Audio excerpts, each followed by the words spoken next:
हाय, मैं मिथिलेश चौधरी। आज का टॉपिक है, आज का सब्जेक्ट पर बात करेंगे कि डर क्या है और डर कितने तरह का होता है। डर एक मनोदशा है, आपके मन की स्थिति को बताता है कि डर आपको क्यों लगता है। जिस सब्जेक्ट में हमको नॉलेज नहीं रहता है वहाँ पे हमको हमेशा डर बनी रहती है। जो हमारा वीक पॉइंट रहता है वहाँ पे हमें हमेशा डर बनी रहती है। जैसे एक छोटा स्टूडेंट है, या 10th क्लास का हो या इंटर का हो, उसका एग्ज़ाम कल है, लेकिन उसने साल में कोई पढ़ाई ही नहीं किया, कोई अच्छी ढंग की तैयारी नहीं किया, तो डर तो उसको स्वाभाविक है। उसकी मनोदशा जो है हमेशा डर बनी रहेगी कि मैं फेल होऊंगा कि पास होऊंगा, फेल होऊंगा कि पास होऊंगा, क्योंकि उसको तो मालूम है। तो उसको डरने की क्या बात है, उसको मालूम है कि हमने तैयारी तो किया ही नहीं, तो फेल होना तो निश्चित है। तो डर जो है आपकी मन की स्थिति है, जो आप कुछ देखा है, जो चीज़ का आपको नॉलेज नहीं है और वो काम आप करने चलते हो तो डर तो लगेगा ही। वही तो डर है। अगर हम जो चीज़ का नॉलेज है, जो सब्जेक्ट पे हम पारंगत है, वही काम करेंगे तो हमको सफलता मिलती है और उसमें डरने की जरूरत नहीं पड़ती है। तो डर जो है 9 तरह के होता है। आपको अगर ये 9 जो है फैक्ट आपके अंदर मौजूद है तो समझ लीजिए कि आप एक डरे हुए, सहमे हुए इंसान हो, और ये 9 फैक्ट को आपको अपने लाइफ से काफ़ी दूर लेके जाना होगा, तभी आप एक निर्भय निडर बन सकते हो। तो हम बात करेंगे फर्स्ट फैक्ट जो है काल्पनिक डर। कभी कभी हम कल्पना करते हैं,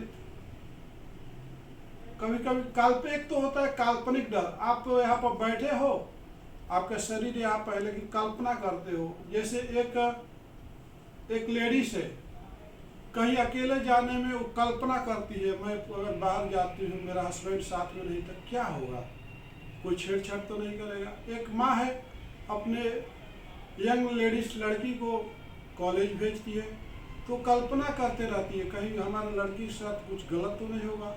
और एक जो है माँ होती है, जो उसका बेटा कहीं बाइक से जाता है या 4 व्हीलर से जाता है, या कहीं वाइफ है, उसका हस्बैंड जो है ड्राइविंग में गया, कहीं चलाने गाड़ी लेके गया, तो उसको एक डर बना रहता है कहीं एक्सीडेंट तो नहीं हो जाएगा। एक उसको हम क्या बोलते हैं, एक काल्पनिक कल्पना करते रहते हैं, मतलब कि वो होने वाला नहीं है, फिर भी हमारे दिमाग में कुछ थॉट चलते रहता है, वो डर बना रहता है, डरते रहता है अरे क्या होगा, तो उसको हम लोग काल्पनिक डर बोलते हैं। दूसरा होता है वास्तविक डर। जैसे आपके साथ कभी भी कुछ हादसा हुआ हो, जैसे आप कभी साइकिल चलाते होंगे तो आप गिर गए होंगे, आप बाइक चलाते होंगे गिर गए होंगे, या एक बार कभी आप एग्जाम में फेल हो गए होंगे, तो वास्तव है, वो रियल है।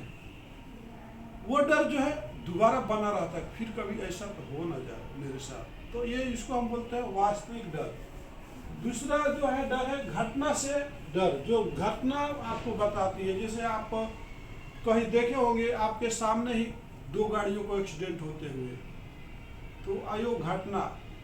कहीं देखे होंगे, आपका ही फैमिली, आपका ही परिवार अगर हॉस्पिटल में जाते हो, दूसरा पेशेंट मरता हुआ दिखाई देता है, तो आपके अंदर भी एक जो है उस घटना को देख के भयभीत हो जाते हो कि यार क्या हमारे साथ कहीं ऐसा नहीं होगा, हमारा जो रिलेटिव है उसके साथ तो नहीं होगा।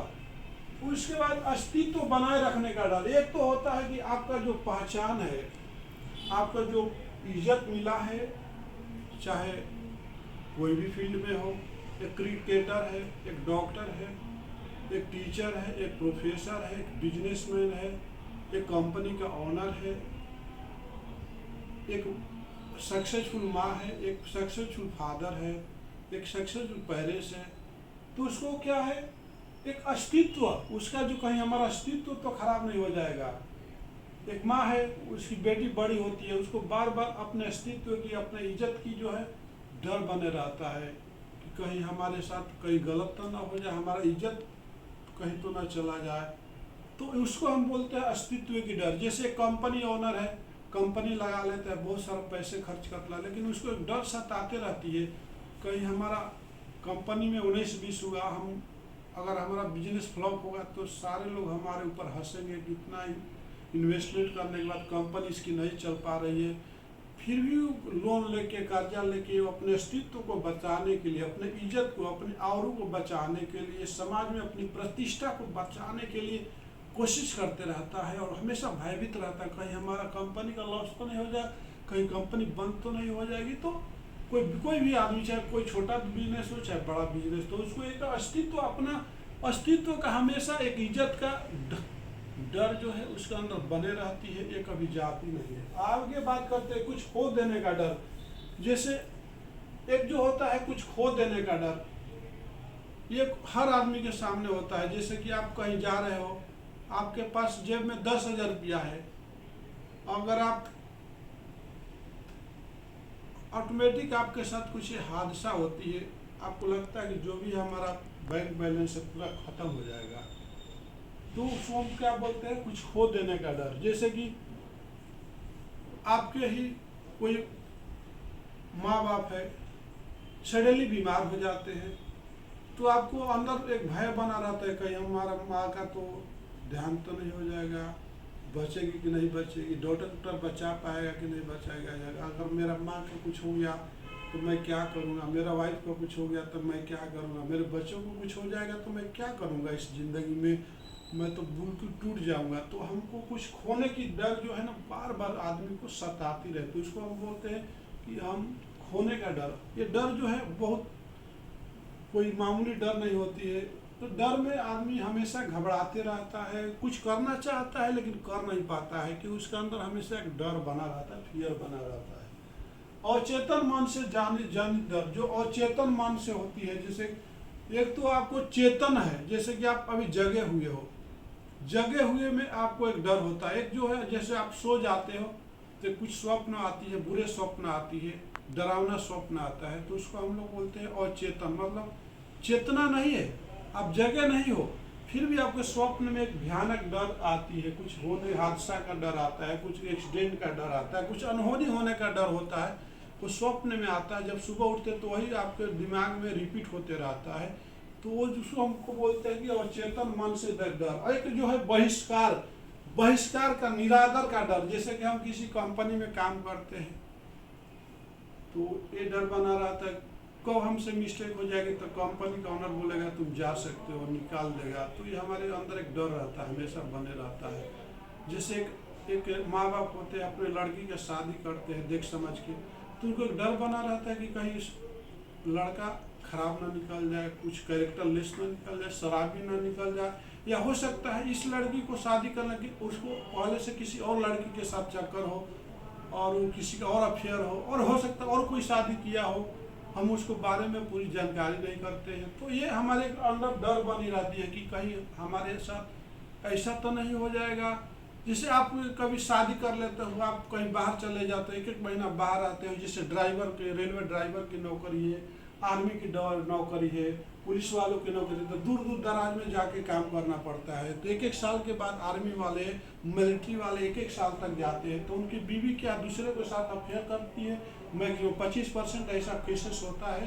हर एक मिलिट्री वालों का जो वाइफ होती है 10 से 15% दूसरों के साथ अफेयर हो जाता है, कि 2 ईयर्स तक वो लोग अपने बीवी तो को नहीं देखते हैं, 1 ईयर्स तक नहीं देखते। तो क्या उनको डर एक बना रहता है, कहीं हम ऐसे कर रहे हैं तो हमारा हस्बैंड को पता चलेगा तो हमको निकाह घर से बाहर तो नहीं कर देगा। तो इसलिए बहिष्कार का एक डर आता है, विलुप्त होने का डर। एक जो होता है कुछ ऐसे चीज होता है जो कि बहुत कम एबिलिटी रहती है, जैसे कि आपका जैसे कोरोना का इंजेक्शन आया था तो सब लोग को डर बनता, अरे इंजेक्शन कहीं हमको नहीं मिलेगा तो कहीं बंद तो नहीं हो जाएगा। तो हम फर्स्ट डोज भी नहीं ले पाए, दूसरा डोज भी आ गया वो भी नहीं ले पाए। तो ऐसा मतलब कोई भी चीज़ पर्याप्त नहीं है, उसका शॉर्टेज है।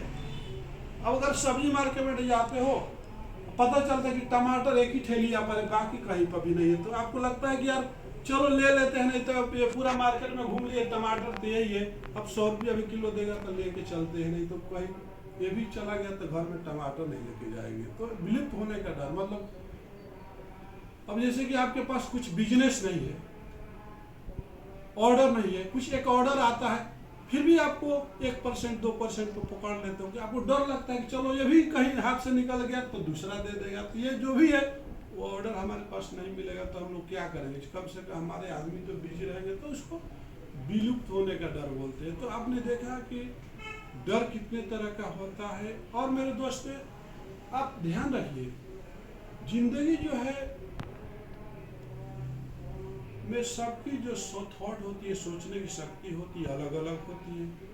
कभी भी आपको किसी तरह का भी आपको वीडियो चाहिए तो आप मेरे कमेंट बॉक्स पे जरूर लिखिए, मैं उस वीडियो को लेकर के आए। काफ़ी लोगों का फरमाइश रहता है कि हमको ये वीडियो चाहिए। अब नेक्स्ट वीडियो 2 लोगों का फरमाइश है कि भाषा क्या है और परिभाषा क्या है, उस पर मैं वीडियो अभी नेक्स्ट वीडियो लेकर के आ रहा हूँ।